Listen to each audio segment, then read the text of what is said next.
বাঙালি গর্ব ক্ষুদিরাম বসু পশ্চিম মেদিনীপুরের কেশপুরে তার জন্মভিটে। সাজানো হচ্ছে সেই গ্রাম, তৈরি হচ্ছে রাস্তা, বসছে আলো, খরচ করা হচ্ছে 2 কোটি টাকা। ভোটের বাংলায় কান পাতলেই শোনা যাচ্ছে বাঙালি আবেগের কথা। শাসক বিরোধী সবার ভাষণেই বাংলার আবেগ, বাংলার মনীষীদের নাম, বাংলার স্বাধীনতা সংগ্রামীদের কথা। তেমনই এক আবেগের নাম ক্ষুদিরাম বসু। তার জন্মভিটে পশ্চিম মেদিনীপুরের কেশপুরের মোহবনী গ্রাম। এই গ্রামই এখন সাজছে নতুন রূপে। শহীদের জন্মভিটে এখন মডেল গ্রাম। রাজ্য সরকারের অধীনে মোহবনী ডেভেলপমেন্ট অথরিটির উদ্যোগে তৈরি হয়েছে 7 কিলোমিটার রাস্তা, খরচ হয়েছে 2 কোটি টাকা।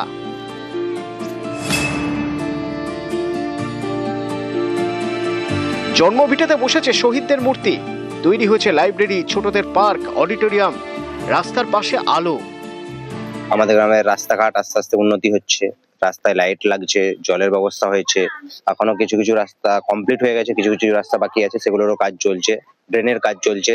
আমাদের মোটামুটি সার্বিকভাবে আমাদের গোটা গ্রামেরই উন্নতি হচ্ছে এবং গ্রাম অনেক উপকৃত হয়েছে এর জন্য। মামাটি মানুষের নেত্রী মমতা বন্দ্যোপাধ্যায় যখন ঘোষণা করেছিলেন যে মৌবনীকে মডেল গ্রাম করা হবে, তার যে ছোঁয়া লেগেছে তার বোঝাই যাচ্ছে। কেননা ওখানে পর্যাপ্ত আলোর ব্যবস্থা করা হয়েছে, রাস্তাঘাট হয়ে গেছে এবং পাশের গ্রামের সঙ্গে যোগাযোগের জন্য যে রাস্তাগুলির প্রয়োজন ছিল সেইগুলিও তৈরি হতে শুরু করেছে। কেশপুর থেকে ক্যামেরায় শান্তনু পালের সঙ্গে শোভন দাস, নিউজ 18 বাংলা।